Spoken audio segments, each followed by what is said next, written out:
the self-confidence to go out there and do it, to be perfectly honest. Just like representation is so important, you know, on screen, I think behind the camera also.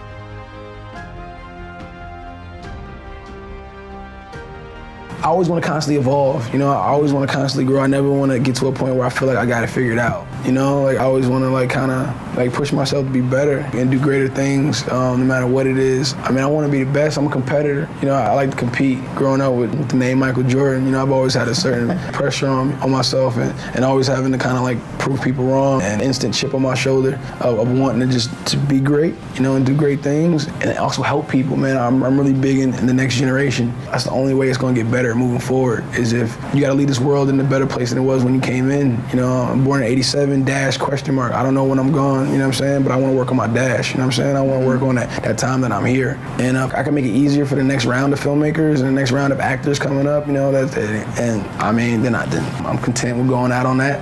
One of the best ways to become successful is to make sure that you're doing everything to your maximum potential. Now, it's going to take a while to discover what that is, but once you do, you should never ever settle for being second best. You should always try to improve yourself in every which way you possibly can to constantly do your best at every single thing that you do every single day. Because if you're not giving 100% effort, then you shouldn't even be trying at all. You need to be fully committed. You should never do anything halfway. You should only always go all in on whatever you do. Now, if you go all in and you fail, that's not a problem. In fact, that guaranteed will happen, because you're going to be so focused on trying to get to the end line that you're not even going to worry about what's happening. And then when you fail, you need to take advantage of that opportunity and set back and look at what happened, why it failed, and look at what you can learn from that failure, because that's how people become successful, by finding out what they do wrong and improving upon it and learning about themselves and learning about whatever it is that they're trying to accomplish. So you should always be hungry, trying to improve yourself, because when you fail, you should have that mentality of knowing that no matter how hard it is to get back up, you will rise to the challenge, because other people won't. Other people will stop when they fail and they will give up. But you need to have that unrelentless mindset.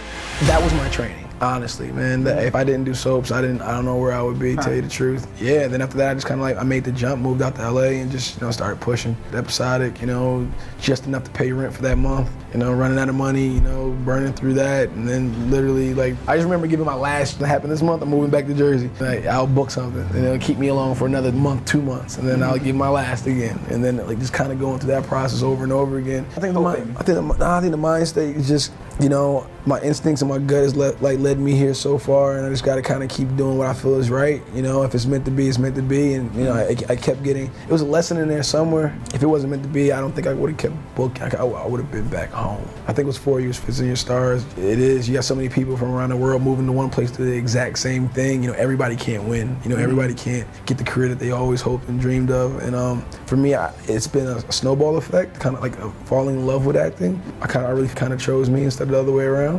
I was into it first. Like my sister, you know, she went to, you know, Temple University. She graduated, you know, television communications. My brother did the same thing. But I guess my early success at some point, you know, might have we all kind of somewhat fell into the same industry somewhat. You know, the funny thing is, I didn't have that many. One as a kid growing up, I was really more into cartoons, like Dragon Ball Z and like DuckTales and, you know, and all the Disney Bolt, you know what I'm saying? Like any Disney movies. Like I was the kid, you know, watching anime, you know, and comic books and that type of thing. But then I always could appreciate films, you know, like Bad Boys and Armageddon and Rounders, and you know, I even watched movies I wasn't supposed, like Scarface and Godfather and stuff like that, and Friday. You know, I eventually started to, you know, peel off into everything. So, but I think it always started like my imagination, the fantasy element. You know, like it was always into like, you know, cartoon, video games and stuff like that. That's kind of where it all started. But then it branched out into, you know, just storytelling. Personally, like my mom and dad, you know, like honestly, those are my two. But then, you know, professionally, you look at, you know, somebody like a Forrest Whitaker or a Ben Affleck that, you know, actually took the time and passed back information, which as an actor is such a solo mission. You know, it doesn't really happen that often. You know, somebody that's kind of been through it before that'll reach back and, you know, give you some sound advice. I've been pretty lucky to have some good people, you know. I know, right? Oh, just crazy. You know, able to, you know, see her out and have a cool conversation, and it's not, you just don't change, stay the way you are, you know, and it's kind of encouraging. It's a fearful business happening, what's going to happen next, and, you know, what the future holds for you, but you got to kind of, you know, be ambitious and, you know, have faith in yourself, and that, you know, if you do the hard work, that's the thing, you know, like really getting through to these guys that, you know, if you do the hard work, you put the time in, that's going to separate you from everybody else that's moving to LA to do the exact same thing that you're trying to do. That's what separates the boys from men, and just try to get that through to them. I think they got it. I'm still at that point where people aren't convinced it's me yet, so they're still like, that kid looks familiar, maybe I went to school with him somewhere, or maybe he's one of my daughter's friends or something like that. So it's still, if there's any like hesitation or like, you know, uncertainty, I just kind of play with like, hey, I don't know, I'm not sure, and just kind of like, you know, I never really fess up to it. I don't help anybody out. Thank you all so much for watching this video. If you haven't already, please go ahead and like the video. Go ahead and subscribe to the channel if you're new, and let us know what you thought down in the comment section below.